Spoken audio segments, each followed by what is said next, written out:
জানো বন্ধু, যে মানুষগুলো আমাদেরকে ছেড়ে চলে যায় তাদের জন্য আমরা আফসোস করি।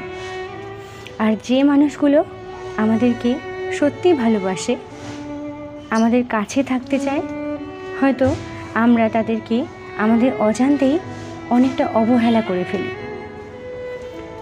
যে মানুষটি আজকে তোমাকে ছেড়ে গেছে সে কিন্তু এমনি এমনি যায়নি, হাজারো কারণ লুকিয়ে আছে, যে কারণগুলো তুমি চাইলেও কখনো খুঁজে পাবে না।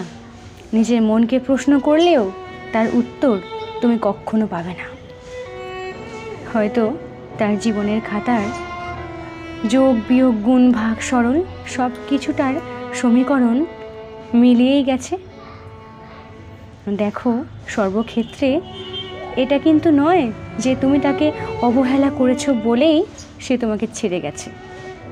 হতেই পারে তোমার কাছে তার যেটুকুনি প্রয়োজন ছিল সেটা মিটে গেছে, শুধুমাত্র কিছু স্বার্থের জন্যই হয়তো সে তোমার কাছে ছিল, তোমাকে এতটা ভালোবেসেছিল, সেই স্বার্থটুকু ফুরিয়ে গেছে, তাই তোমাকে ছেড়ে চলে গেছে।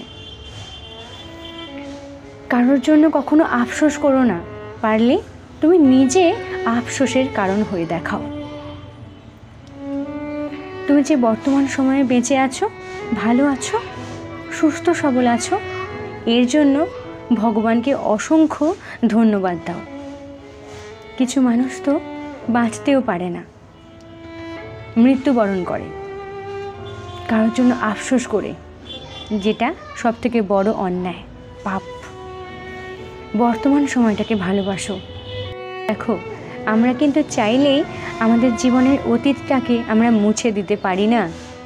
ভগবান চাইলে অনেক কিছুই করতে পারেন, শুধু তোমার জীবন থেকে তোমার অতীতটাকে কখনো ভুলিয়ে দিতে পারেন না। তাহলে তো তোমার কোনো পরিচয়টাই থাকবে না বন্ধু। তোমার পরিচয়টাই সবথেকে বড়, যেটা নিয়ে তুমি আজও বেঁচে আছো। এটাই কি কম পাওয়া নাকি? কারোর জন্য আফসোস করে কী লাভ? তুমি যদি তাকে ভালোবেসে থাকো, সে যে তোমাকে ছেড়ে গেছে তার জন্য শুভ কামনাটুকু করো।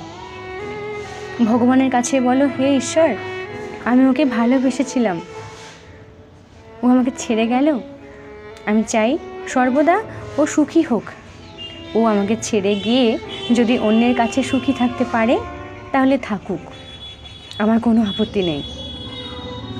আর যদি সেই মানুষটা তোমার সাথে প্রতারণা করে, তোমাকে ঠকিয়ে তোমাকে ছেড়ে চলে গেছে, যদি এমনটা হয়, তাহলে একটা কথা জেনে রেখো, প্রাকৃতিক নিয়ম অনুযায়ী তার প্রাপ্য শাস্তিটুকু তাকে পেতেই হবে।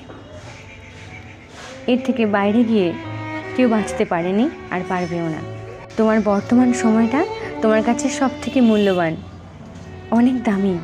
তুমি ভালো আছো, বেঁচে রয়েছো, আনন্দ করো, লাইফটাকে সুন্দর করো।